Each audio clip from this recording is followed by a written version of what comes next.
What is going on, my Super Sandwiches? Rhymestyle here, and today we're discussing episode 72 of Dragon Ball Super, and I gotta say, Hit is amazing. Now, before we start talking about the episode, I want to say a couple things. Well, really one main thing, and that is we got our big famous answer to the question that was originally asked back during the Champa arc: who would win in an all-out fight between Hit and Goku No Rules? Now, if you remember... Did we really figure that out, though? Yes, we did. Well, I want to get to that. So that's exactly what I'm about to answer here. Okay. So, in the initial fight, what we saw was Hit was held back. He has his apparent crazy techniques, but we couldn't see them because the rule was no killing. Well, the answer is, can he kill Goku? Yes, he can. Obviously. It was an all-out fight. What happens? Goku wins. So, what happened last week, obviously... You mean loses? What'd I say? You said wins. Goku wins. Yeah, no, Goku wins. In all-out fight, Goku wins. Oh. Yeah, which is what we saw in this episode. That's what this is why this is so great. So, going back to what the initial, I guess, debate argument was, if Hit really tries, he can kill Goku, which he succeeded. He did that. He showed up. Like I said before, Hit's not really a fighter. I mean, he can fight. He clearly has shown interesting fighting in the tournament, as well in this episode. He can fight. But his job is he kills. He shows up, kills, done, leaves. We saw that last week. He showed up, one punch, went straight through the heart, dead. Now, how he came back, we'll get to in a couple seconds. But I want to kind of focus on this first.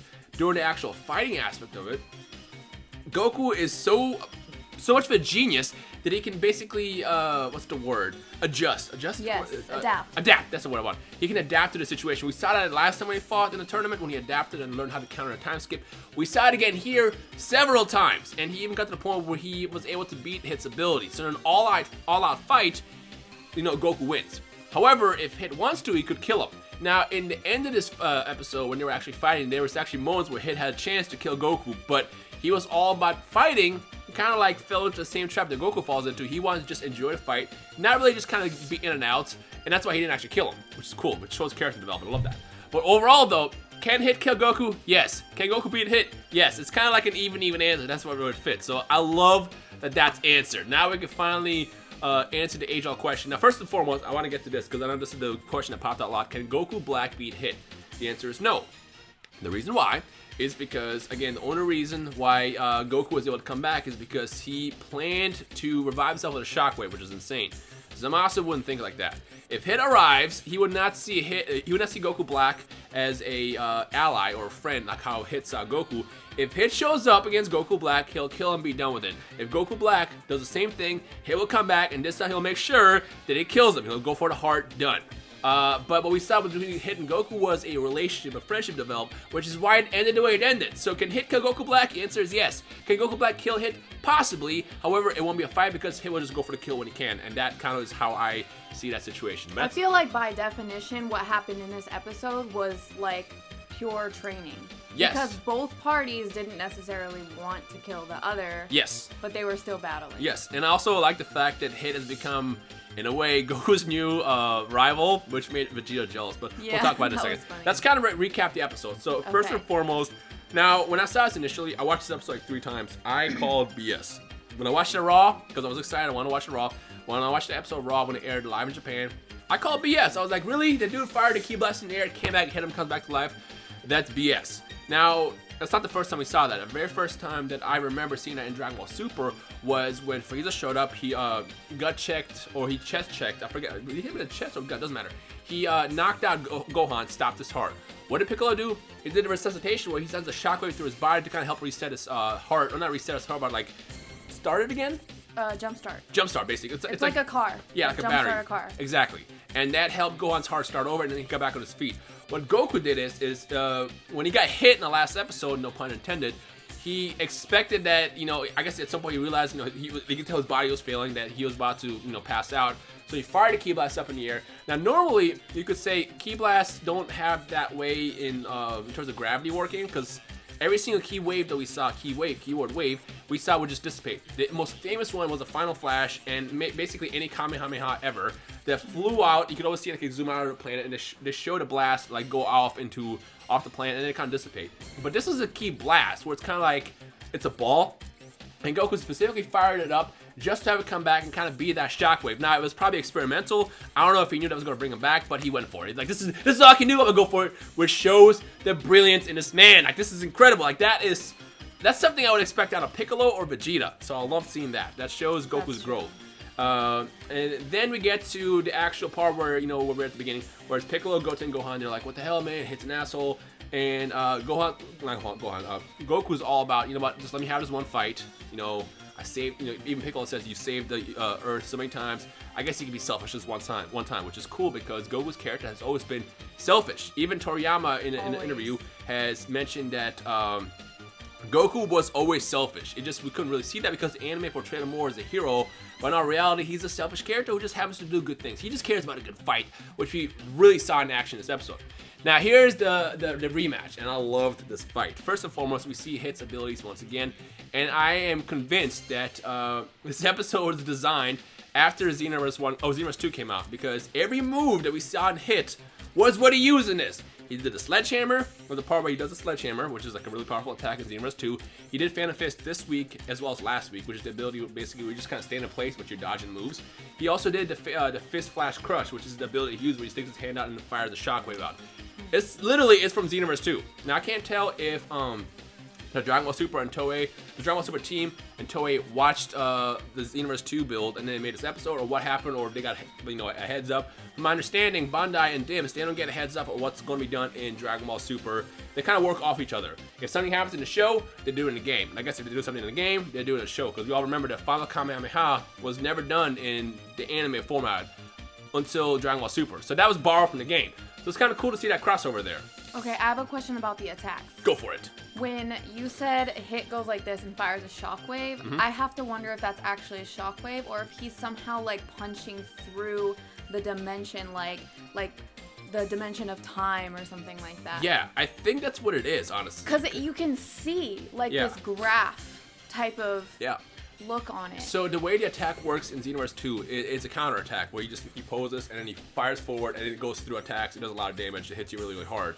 I think what it is he's punching so hard through the dimensions that it's like an invisible ki blast, but not really a ki blast.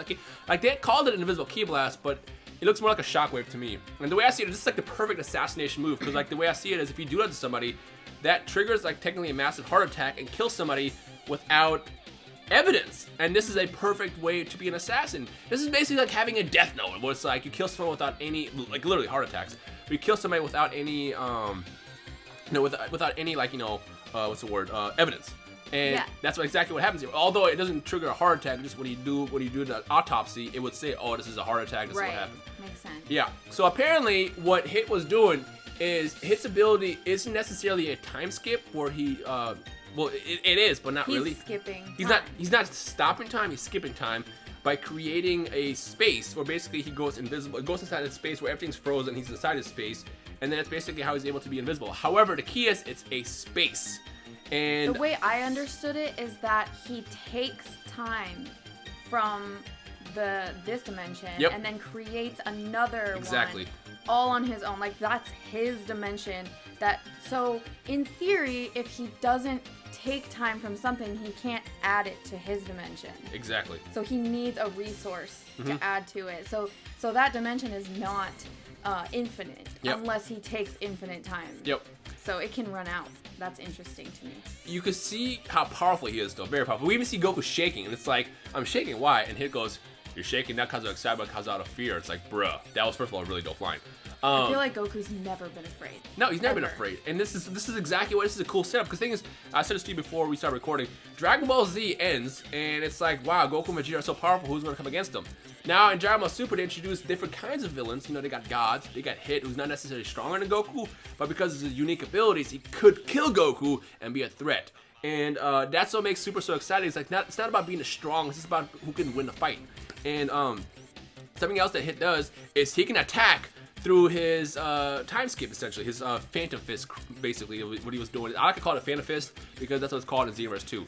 And even Goku's like, oh, I can figure it out. You have to attack me. You have to, like, come out your dimension to attack. And Hit's like, nah, watch this. Bam! Hits him right in the chin. Like, that was awesome. So, that's when we get Vados and Champa reveal themselves. Beerus, Whis, and Vegeta are there. And they're all just watching them fight. And at this point, this is the part where it becomes more about fighting as opposed to killing. Now, again, I still feel like if Hit wanted to, he could have easily killed Goku right then and there. He just didn't want to. I mean, If he's able to attack him invisibly, he could do it. It's just the reason why he didn't, because I feel like they developed this relation not to the point where they're both getting stronger just by fighting each other, and they're both just in it for the martial arts. I mean, that's what even they said. Yeah, because Hit has never encountered anyone that's challenged him. Exactly. And then Goku has this really likable personality where no matter who you are, even if you're freaking the Omni King, you like this man. I mean, that's why you like Dragon Ball. It's like this kid is cool. Not this kid, but he was a kid in Dragon Ball, and he was cool. We liked him. He's a kid compared to Hit. Yes. Yeah, Hit's old, over 1,000 years old. But overall, though, this is the biggest twist. Well, first and foremost, the fight ends because Goku powers up, is really powerful, and causes this giant, like, he was so powerful and charged up at full blast, which, like, literally was, the blast was so powerful, he put all his energy into it, because you could tell, because he was knocked out afterward. He put all his energy into it and broke Hit's space. It didn't necessarily hit him, but I think because he used all his power to stop the attack, they both kind of drained each other out. So even though nobody who technically won, they both technically kind of tied there, you can still see the power on both characters. Goku's so powerful he can break Hit's space, and Hit's powerful to the point where, you know, he could kill Goku if he wanted to, but he can also, you know, put all his power into this freaking space and stop that, and stop Goku's strongest attack. So they're both really powerful. Now here's the twist. We're all guessing who it was. I was so confident, I even left my, I bet my left nut, which I have to, you have to cut my left nut off, by the way. I bet my left nut that was Whis, and it wasn't Whis. Well, it kind of was. You know what? I'm gonna keep my left nut because it kind of was. I feel like you were like partially right. It was Goku. Goku put the hit out on himself because he figures if he doesn't directly, Hit wouldn't want to do it. So he had basically Whis tell Vados to hire Hit, which is how it happened. And that's hilarious, by the way. Really funny.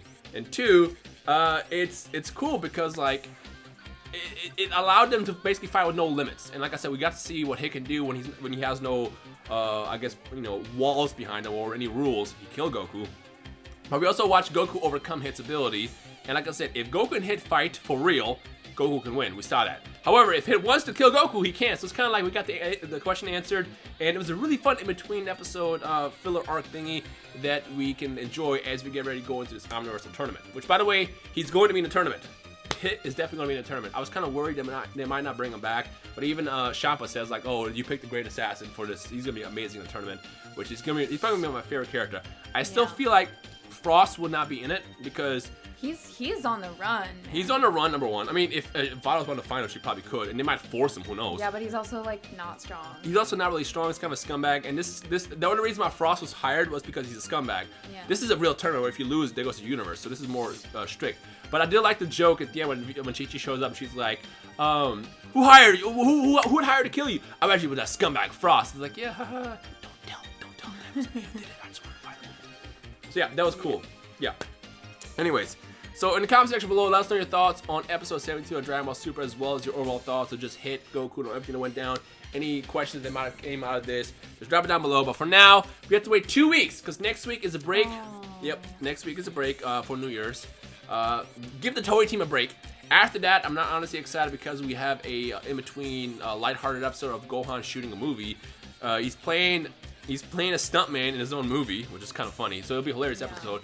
It's just that I never cared about Great Samurai that much, so I'm not that excited. But really, February 5th, I believe it was, first week of February, is when it's going to get intense, when we get actually into the actual tournament action. So that's going to be exciting. But for now, that's the end of today's video. So this has been Kira back on Rhymestyle. Let us know your thoughts in the comment section below on episode 72. Any questions, speculations, theories, yada, yada, yada, yada that you have. And we'll take it from there. But other than that, I guess I hope you guys enjoyed. Leave a like if you did. And we'll see you guys in the comment section below. Bye. Peace.